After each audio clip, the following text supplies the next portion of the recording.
ನಮಸ್ಕಾರ ವೀಕ್ಷಕರೇ, ನೀವು ನೋಡ್ತಾ ಇದ್ದೀರಾ ಸುಂದರವಾದಂತಹ ಸೇವಂತಿಗೆ ಹೂ. ಸೇವಂತಿ ಅಂತ ಸಹ ಕರೀತಾರೆ. ನೋಡಿ ಹೇಗೆ ಕಾಣ್ತಾ ಇದೆ. ತೆಂಗಿನ ಗಿಡಗಳ ಕೆಳಭಾಗದಲ್ಲಿ ಸುಂದರವಾದಂತಹ ಸೇವಂತಿಗೆಗಳು ಸಾಲು ಸಾಲಾಗಿ ಕಾಣ್ತಾ ಇದೆ. ಹನಿ ನೀರಾವರಿ ಪದ್ಧತಿಯಲ್ಲಿ ಸೇವಂತಿಗೆಗಳನ್ನು ಬೆಳೆದಿದ್ದಾರೆ. ಇದಕ್ಕೆ ಹೆಚ್ಚಿನ ನೀರು ಬೇಕಾಗೋದಿಲ್ಲ.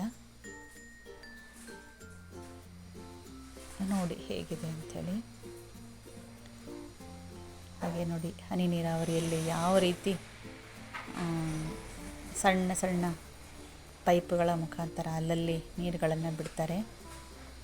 ಅದಕ್ಕೆ ಕಡಿಮೆ ನೀರನ್ನು ಬಳಕೆ ಮಾಡಿ ಬೆಳೆಯಬಹುದಾಗಿದೆ ಹನಿ ನೀರಾವರಿ ಪದ್ಧತಿಯಲ್ಲಿ. ನೋಡಿ, ಹೀಗೆ ಸಾಲುಗಳನ್ನು ಮಾಡಿ ಬೆಳೀತಾರೆ ರೈತರು. ಹೀಗೆ ದೊಡ್ಡದಾದಾಗ ಆ ಸಾಲುಗಳ ಮಧ್ಯೆ ಅವರು ನಿಂತ್ಕೊಂಡು ಹೂಗಳನ್ನು ಕೊಯ್ಯೋದಕ್ಕೆ ಸಹ ಅನುಕೂಲ ಆಗುತ್ತೆ.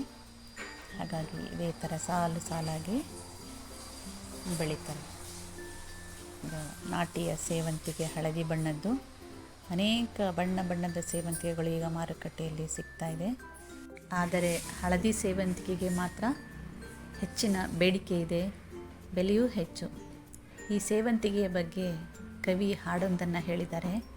ಸೇವಂತಿಯೇ ಸೇವಂತಿಯೇ ನನ್ನಾಸೆ ಅಲೆಯಲ್ಲಿ ಘಮ್ಮಂತಿಯೇ, ಮಲ್ಲಿಗೆಗಿಂತ ಬಲುವಂದ ನೀನು, ಮಲ್ಲಿಗೆಗಿಂತ ಬಲುವಂದ ನೀನು.